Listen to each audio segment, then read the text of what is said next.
All right, let's look at the defense, Bill.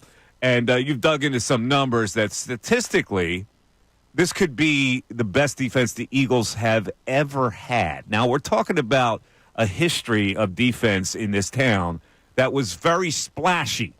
And people love it. The Buddy Ryan defense, very splashy. The Jim Johnson defense, very splashy. And people are conditioned to think that those were the quintessential Philadelphia Eagle defenses. But the numbers don't play that out, do they? Not exactly, Mike. So we're talking about a defense that last year finished 26 in yards against, 30th in points against. And just to put into perspective how historic the defense you're watching right now could be, they currently sit number 1 in the NFL in points against and yards against. Throughout the Philadelphia Eagles franchise history, they've only finished number 1 in yards against 7 times. You got to go all the way back to 1991 is the last time. They've only finished number 1 in points against 4 times. You got to go all the way back to 1981. But they've only finished number 1 in both categories twice in the entire history of the franchise, 1981 and 1949. If they continue this pace of play, you are seeing literally one of the best defenses we have ever seen in the history of the franchise, and there isn't a single person out there who could have predicted that before the season started. It's pretty impressive. It really is. So let's look at this game and the possibilities. I don't think they're going to lose this game. And if they lose this game, I may have to even, second guess. To me, if they lost this game, it wouldn't hurt that, again, for the overall picture. But if they lost this game, I would go, whoa, wait a minute. Superior teams don't lose this kind of game this late in the year when they see the finish line and when they're rolling. So this would be a step back for me in evaluating this team if they actually lost this game. It does depend on how it looks, though. Because if it's a fluky loss because of a couple of bad turnovers that are just exactly that. Like if Jalen comes out and throws 4 interceptions, then maybe I'm worried. Well, that would be that would. But if it's like a muffed punt or something along those lines that changes the outcome of the game, I'm probably not going to overreact. That would still make me feel kinky about it. Like if they turn the ball over to allow that team to beat them, that would set me back a little bit because good teams wouldn't allow that to happen. Did you say kinky? Hinky. I thought you were going to feel kinky about it. Hinky. I didn't know where we were going. Yeah, hinky. Yeah, I mean, we'll see how it all plays out. I'm with you though. I can't imagine that they lose this football game. I can't imagine it. But hold on, real quick too, because the YouTube chat is weighing in on those stats I just gave about the defense. Yeah. And here's what the crazy thing is. So Relative Time Works, his name on YouTube, says 2, maybe 3 players from this year's defense would start on the 91 team. Now, that's how crazy it is because our memory is that 91 team was phenomenal. Yeah. But the 91 team finished number 1 in yards. They weren't number 1 in points against. This team can do something that even the 1991 team that they're saying maybe 2 guys would have even started on. Here's the thing about Philadelphians. They would rather see the aggressive splash than they would the efficiency. It is time immemorial in this city where the template was set by the hard hitters and the blitzers and all that and the aggressive defensive coordinators. Whereas that was pleasing to the eye, that also was mistake-ridden a lot, which prevented them from actually being number 1 efficiency, right? Yeah, and the 91, they had a terrible offense. Yeah, listen, I could sit here and profess love for my favorite player was Wes Hopkins. Now, Wes Hopkins couldn't run a lick, but he'll knock your head off. Number 41? Yeah, I believe it's 41. Yeah. And Andre Waters, the same thing. Dirty Waters. And Eric Allen, who was a Hall of Fame guy. I get it. And you're talking about Reggie was my favorite player of all time. And Clyde Simmons and B&E. And, all the, you can go, a lot of good players, you can go down the list. But the bottom line is we got intoxicated by the aggressiveness, which doesn't really work as well in this kind of football than it did before. That's a good memory by you. I just pulled up the 91 starters. Yeah, well, everybody knows them. Everybody, they're Mike, listen to this defensive line. Reggie White, Jerome Brown, Clyde Simmons, and Mike Pitts. Yeah, Mike Pitts was a really solid player, too. Linebacker, our man Seth Joyner, Byron Evans. Uh-huh. You had Eric Allen, Andre Waters, Wes Hopkins. Left corner was Ben Smith. I don't remember Ben Smith. First-round pick out of Georgia. Yeah, I didn't remember him. Yeah, he was the number one pick out of Georgia. Now, he didn't really live up to his billing, but he was solid for a little while. We all remember those players for what reason?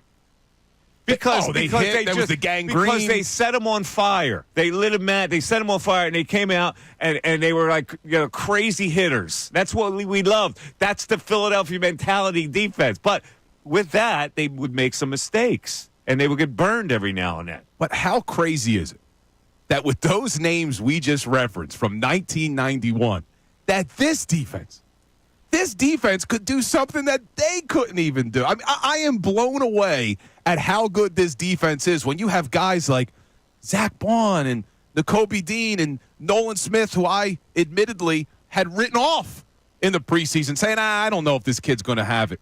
I mean, this defense, what they are doing is unbelievable, and there is not a single person who could have anticipated. I've had people lie and say, I knew they were going to be good. There is no way that you ever could have imagined they would have done something that even the 91 defense couldn't do. Well, let me ask you a question. As good as that defense was, all those names that we just rattled off, what did that defense not do?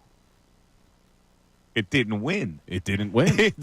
Also because the offense was very bad. Yeah, but that defense was good, wasn't good enough to win. So, Yeah, they had the 25th ranked offense. Yeah, you look at the Bears in '86. Their offense wasn't that great either. Their defense won. All right? They had a splashy defense that won. That was the Buddy Ryan defense also with the Bears in 1986. So as much as we were intoxicated, and I was too. I mean, I'm Reggie White. I was crazy for Reggie White. He's my favorite player maybe of all time in this city. Yeah, he was a stud. Yeah, I'm looking now to that 91 team. Number one in yards. Now, they did finish top 5 in points against, so they had a great defense. 25th in yards offensively, 18th in points. They just didn't have it. And that was McMahon, right? McMahon was... Well, it was Randall. Yeah, but I think he got hurt. He got hurt. Yeah. Still interesting. It's still interesting to just look, something that Andrew DeCecco, who we saw in the hallway before we left, does a great job covering the Eagles. He said before the season that when he would talk to Nakobe Dean kept describing this defense, saying, we're going to be a no-name defense. This is going to be more of a team type of defense. And I think you are seeing that. I mean, obviously, Quinyon Mitchell may win Rookie of the Year. Zach Bond's got a lot of Pro Bowl votes. Jalen Carter could be an All-Pro. But they are really doing this as an entire unit, which makes it even more impressive. It's the whole team! Hell, how about Sean with a drop? What was that one? That was Jason Kelsey's Super Bowl speech saying it's the whole team. Oh, okay. And by the way, Sean, you're getting some encouragement in the YouTube chat. MBD just wanted to remind you to breathe, and everything was going to be okay. Thanks, MBD. That's what MBD said. And now I'm not going to make you answer, but people want to know if you have a higher SAT score than Ray Dunn. And I'm going to go out on a limb and say it's almost impossible. What was Ray's again? It's like a 1550. Is that out of 16 or was that out of 24? No, out of 16, time it was out of 24. Out of 1,600, Ray said. If it was, my 2,400 score was higher than his, but no, my 1,600 score is not. Yeah, so just breathe. MBD said it's all fine. Everything's going to be all right. He was worried about you. Appreciate it. He was worried about you because I think MBD was saying that you were rushing through your update.